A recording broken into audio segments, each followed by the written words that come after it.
Salve, salve galera, eu sou o Marcos Medeiros do Distrito 22 Assessoria. No vídeo de hoje eu vou trazer aqui para vocês a efetiva necessidade a qual eu vou anexar no meu pedido de porte de arma de fogo, que vou dar entrada essa semana, e aí eu vou mostrar para vocês parte da fundamentação, parte da efetiva necessidade que eu aleguei, da onde eu trouxe os motivos e as razões para que eu venha estar justificando aqui nesse pedido, e eu vou apontar também as duas principais falhas que acontecem com todos os pedidos aí que eu tenho visto, que eu tenho acompanhado, e é onde as pessoas mais erram, tá certo? Então, se o assunto te interessa, não sai daí não, que vai valer a pena.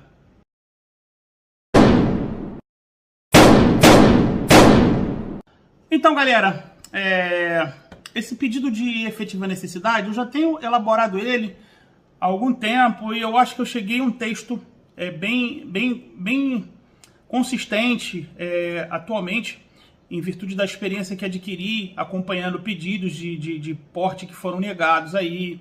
Então eu peguei logo tudo, compilei tudo, transformei ideias de que vi, coisas boas, enfim, e acabei chegando à conclusão. Essa conclusão que está aqui. Mas antes disso, eu quero indicar aqui, quero falar que o que mais fazem com que os pedidos sejam indeferidos é o próprio pedido. Primeiro, um pedido mal elaborado, mal fundamentado, e segundo, o pedido incompleto, é o que mais a gente vê. Assim, há algum tempo atrás, um outro criador de conteúdo, aí ele teve anunciando que era para o cara, quando fazer o pedido de porte, devido ao alto custo do exame de capacidade técnica, que atualmente é feito com 2 armas, então, devido ao alto custo, para que ele anexasse aquele pedido lá de posse, né? Aquele pedido da posse que é feito só em uma plataforma, onde são efetuados 20 disparos, ele tem um custo aí na casa dos seus 250 a 300 reais. Porque se houvesse motivos suficientes para que o seu pedido fosse aprovado, aquilo seria o menor dos problemas. Mas eu digo que quem faz a primeira análise, que é o delegado o delegado da Polícia Federal, que ele que analisa em primeira mão o seu pedido de porte, ele está ali, ele não está para te dar o pedido, para deferir o seu pedido, não. Ele está ali justamente para negar. Então ele vai achar qualquer que seja o motivo para que ele venha a negar o seu pedido.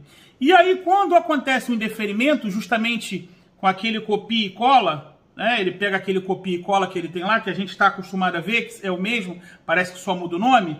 Então ele vai anexar aquilo e vai pedir para que você, e vai informar que você não está apto porque você enviou a parte documental incompleta. Ou seja, tu botou um laudo vencido, ou você não conseguiu comprovar efetivamente a sua atividade laboral lícita, ou se você botou o exame de capacidade técnica faltando, só fez de pistola, só fez de revólver. Então ele vai indeferir o seu pedido juntamente com aquele copia e cola dele que ele tem lá. Ou seja, para que você dê seguimento a esse pedido, você vai ter que completar lá, tá? Você vai ter que completar as exigências as quais ele cobrou de você e tentar rebater lá com argumentos naquele copia e cola dele. Beleza, tá? E aí, quando você faz isso, e você logo vai desanimar, porque você vai ver um texto, ele vai colocar um texto do tamanho de um pergaminho, que é para você olhar aquele texto mesmo, e você fala, porra, caramba, eu não tenho chance mesmo, eu sou um bosta. E aí você vai acabar desanimando, falar, não vou pagar esse exame não, que vai indeferir mesmo, enfim. Então isso é a tática que os delegados utilizam, a maior tática que eles utilizam para dissuadir da cabeça das pessoas que estão propensas a tentar fazer o pedido de porte de arma de fogo. E o segundo dos maiores erros, para mim, esse para mim é o maior, é exatamente na elaboração do pedido, aonde a gente sabe que existem 2 possibilidades que são amparadas na lei, exatamente no artigo 10, onde fala da efetiva necessidade através do exercício de uma atividade de risco ou da comprovação da efetiva necessidade através de uma ameaça à sua integridade física. E aí o que eu vejo com muita frequência, não é 1, não é 2, não é 3, não é 10, é todos. Eu vejo todos, que exatamente o elaborador do pedido, a pessoa que está elaborando, ela coloca como se fosse as duas coisas a mesma coisa também, tá? Então eles colocam as duas coisas, a mesma coisa também. Aí você fala assim, eu tenho uma empresa que eu transporto valores. E aqui no bairro onde eu moro também eu corro risco, isso. E aí o que acontece? Quando você coloca os dois motivos, automaticamente você aumenta o que você tem que provar para o delegado como sendo a efetiva necessidade. Ao invés de você simplesmente provar que você pertence a uma categoria de risco, ou simplesmente você provar que você está sofrendo uma ameaça, você tem que colocar as duas situações as quais você colocou, você apontou lá como sendo a sua efetiva necessidade. E aí, com toda certeza, o teu pedido vai por água abaixo. Isso é o que eu tenho visto com muita frequência de todos os pedidos os quais chegaram aqui à minha mão. Eu posso até também falar aqui, com relação a um vídeo que eu fiz há um tempo atrás, de um pedido de um cara que estava sendo ameaçado com boletim, e aí o delegado indeferiu lá, que ele colocou, e eu vi aqui agora, o pedido dele agora foi indeferido de vez lá pela superintendência, e eu vi exatamente onde foi a falha, e foi um caso desse também. Porque a pessoa que está aqui no Rio de Janeiro, tem uma pessoa aqui no Rio de Janeiro, não vou falar nome, nem vou citar, mas ela se diz especialista em pedidos de porte de arma de fogo. Mas eu vi aquilo ali, eu acho que o Tiririca faria melhor. Ela colocou lá, como o cara tinha uma empresa de rastreamento, de monitoramento, de segurança, aquela coisa toda, e que tinha muito dinheiro, e que aí misturou as estações lá das ameaças que ele tinha, dos boletins que ele estava sofrendo, como se fosse uma coisa só. E aí automaticamente foi lá para Brasília, foi analisado lá, houve um parecer lá de um setor que eu me esqueci o nome, que é de Constituição, de Justiça, alguma coisa assim. Aí deu um parecer lá, pica da galáxia, voltou, devolveu, porque no pedido que ele fez lá de verdade, ela não sabia exatamente o que ele queria, porque ele não conseguiu comprovar bem nenhuma coisa e nem outra. Enfim, e aí veio da onde eu criei o texto aqui, esse texto o qual eu vou estar mostrando a vocês hoje. Eu vou falar exatamente só um pedaço do que eu vou estar utilizando como argumentação para fazer o pedido do meu porte de arma de fogo, tá? E aí vocês vão ler e vão entender exatamente como a gente pode fundamentar um pedido de arma de fogo. Eu não vou ler aqui o meu na íntegra, por quê? Porque primeiro tem informações minhas, são coisas pessoais minhas, são minhas rotinas que eu coloquei aqui. E aí também, perde a graça, vocês vão copiar lá e colar o meu trabalho que eu tive aqui. Então, o intuito aqui é que vocês comecem a raciocinar exatamente como é a fundamentação para fazer o pedido, com as necessidades de vocês e com as informações de vocês. Eu só vou dar aqui um spoilerzinho, um flashzinho do que eu fiz, tá?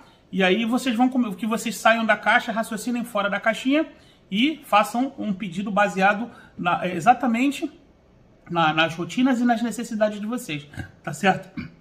Vou ter que me engasguei. Vou começar a leitura aqui do meu pedido. A leitura inicial, pelo menos. É coisa pra caralho, botei página dessa. Eu começo assim. Inicia-se requerimento para autorização de porte de arma de fogo, fundamentado no artigo 10 da Lei 10.826, onde em seu parágrafo 1º elenca as razões onde pode ser concedidas o porte de arma ao cidadão. Eu coloquei entre parênteses, não portador de prerrogativas especiais, né? Que é o cidadão comum, eu, você. Aí eu leio lá o trechinho do artigo 10, né? Que a gente já está cansado de saber. Autorização para porte de arma de fogo, autorização prevista, demonstra sua efetiva necessidade por exercício de atividade profissional de risco ou ameaça a sua integridade física. Isso aí é o que todo mundo sabe que é o que está na lei, né? Aí eu coloco aqui. Primeiramente, é importante frisar que o inciso estabelece duas hipóteses alternativas. Isso é, basta que o solicitante demonstre um dos casos para que possa ter seu pleito atendido. Esta leitura se faz em razão que o legislador não utilizou a conjunção e demonstrada pelo solicitante a efetiva necessidade, ou seja, por meio de exercício da atividade profissional ou de risco, ou por meio de ameaça à sua integridade física. Trata-se como compreendido o requisito, havendo, portanto, a possibilidade de concessão de porte na categoria de defesa pessoal. Aí eu coloco aqui.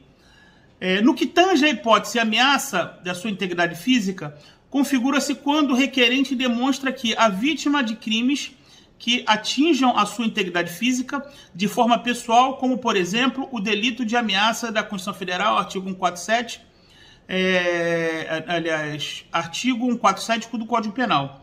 Deve ser ameaça atual e efetiva, assim comprovada a efetiva possibilidade de vir a sofrer mal injusto e grave, o indivíduo poderá pleitear porte de arma de fogo para sua própria defesa.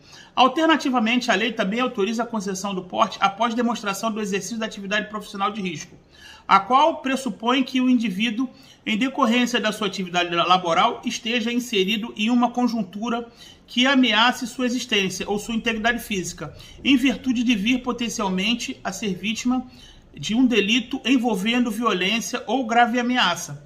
Para tal, não basta dizer que a profissão é de risco ou mencionar situações genéricas da profissão, mas sim demonstrar que se encontra dentro de um contexto efetivo e atual do exercício do próprio cargo ou função, superando os perigos comuns e habituais que todos estão sujeitos na convivência em sociedade. Isto é, deve ser um perigo em razão da sua atividade laboral. Tais afirmações devem ser demonstradas não só com declarações do interessado, mas por documentação que possa comprovar a real situação que se encontra em exercício da profissão, conforme inciso 1, 2 do parágrafo 1º, artigo 33 da Instrução Normativa, que já é atualizada, 201/21.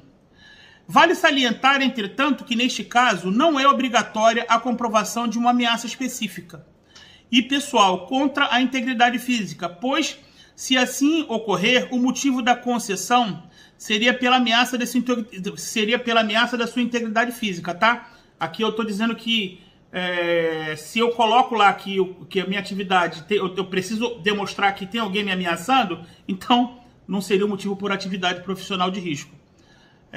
Em exercício, atividade profissional de risco. E é claro que as duas situações, porém, podem ocorrer.